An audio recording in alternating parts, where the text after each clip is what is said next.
Hello, I'm Jackie Jones of Jones and Associates Law PC and Jonesing for Justice, the podcast. And this is take 5. It's take 5 because I have been trying to do this video. I did it 3 times yesterday, and this is my second take today. And maybe someone is trying to keep me from recording, but I will do it via webcam and I will deal with it later. So why is this so important that I talk about it? It's important that I talk about it because it's an issue facing not just women, but sports in general. So we're talking about rules surrounding women and their bodies, not transgender women, biological women. And why am I saying this? Because the rules that I'm actually talking about, people think of as a transgender rule that actually, in this case, is not being applied in that way at all. So if you know anything about me, you know that there are some sports that I enjoy, and I enjoy watching women in them. One of them is ice skating. I mean, figure skating is a beautiful thing, and women doing that, it's amazing.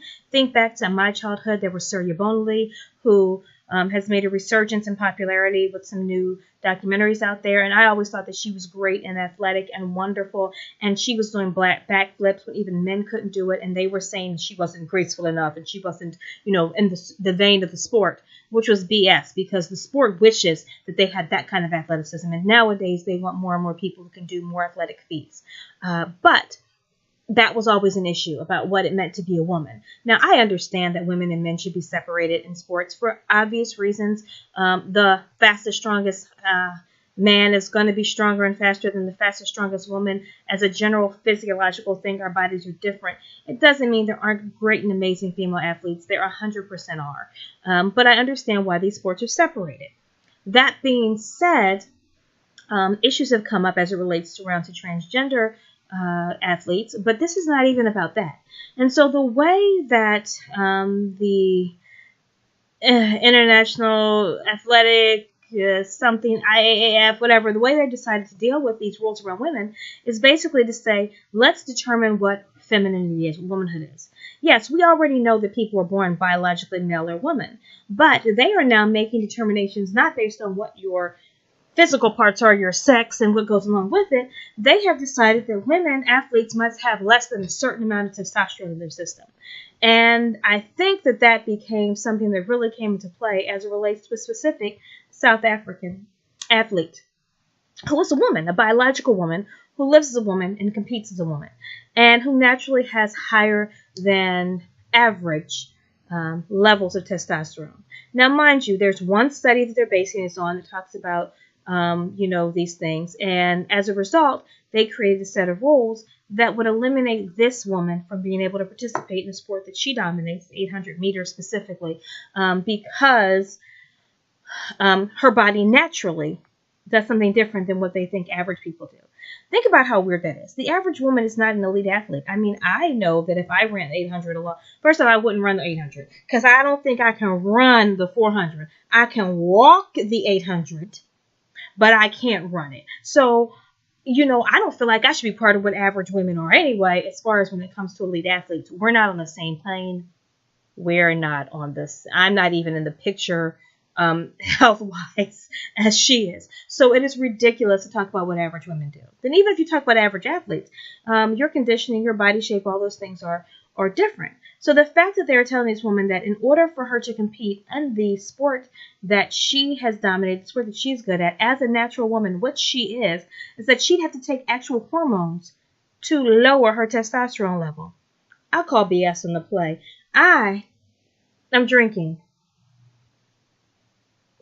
out of my Disney Women Villains cup because somebody is a villain here, and whether it's Cruella de Vil or Ursula the Witch or the Queen. In this case, it's the IAAF and the court, the international court, that said they were okay to discriminate. In fact, they basically said, yes, we agree it's discrimination. We just happen to think this discrimination is okay in order to protect the integrity of women's sports. There's no integrity in a sport that says that me, as I am as a woman, is not good enough or is too much or not enough. Because, see, that's what they're saying. Well, she has too much testosterone. She's too much of this, which means she's not enough woman. She's not enough that. And quite frankly, I am sick of men determining what is and what's not appropriate for women. If God made me this way, this is who I'm going to be. And if God made me an elite athlete, I'd be running that 800 too. Girl, sister, I'd be in those Olympics like, what? In fact, the way my daughters are supreme athletes. I've been, thinking about. In fact, I've been practicing for years. My face and my cry when they win the Olympics, because they do the commercial with the moms. It kind of goes like this. Yes, I've been practicing. Now, are my kids going to make it to the Olympics? Likely not. But I mean, they have the abilities in ways that I don't. But I mean, right now my daughter's a hurdler. The other one's also running. So maybe this will be the thing. It wasn't gymnastics for us. It wasn't soccer. It wasn't basketball. But maybe track and field can be our sport. They're in high school. It could happen. But the long and short of it is, if somebody says that it's okay to keep poking and prodding my children because we want to test their womanhood, I'm not happy. And mommy litigates for free, so we might be in court too. I think it's interesting. I mean, you look at athletes like Michael Phelps, was the GOAT when it comes to swimming. I love that GOAT, greatest of all time. And he apparently makes some kind of extra lactic acid or something like that, which supposedly gives him an edge when it comes to his swimming. He also has abnormally long feet, like they're practically flippers. Have you seen them? Which may also give him an edge. Does anyone say that he has to reduce the amount of lactic acid that he produces? Does anyone say that he has to cut off a couple of toes so that his toes are more in line with other people's? No. Because it's okay to be a man and be a high-level athlete and use your natural body ability on top of the work ethic that you put in to create a great and elite athlete. But for some reason, a woman who takes her natural body ability and puts it with the work that you have to put in and becomes a great athlete, suddenly she should be taking therapies, which, by the way, have other side effects that might not only harm her in general, but could make it so that she can't even compete at this higher level. It's ridiculous. It's ridiculous, and it should not stand. So what do you think about this? I'd love to know what other people think. I mean, I'm not going to agree with you if you think something else, but I'd love to know what you think. In fact, there are people out there who think, no, she should not be able to compete with the women. Then what? Does she compete with men? Because she is not a man. She's not a man. And she doesn't have all the physicality of a man. And it goes back to a lot of prejudices that I think have been incumbent upon much of our world for a long time, where we determine that certain people should be a certain way, if you get my thinking. So what I'm going to do is sip my tea and think about all the villains out there. You don't deserve Clarkson Menu. You don't deserve her.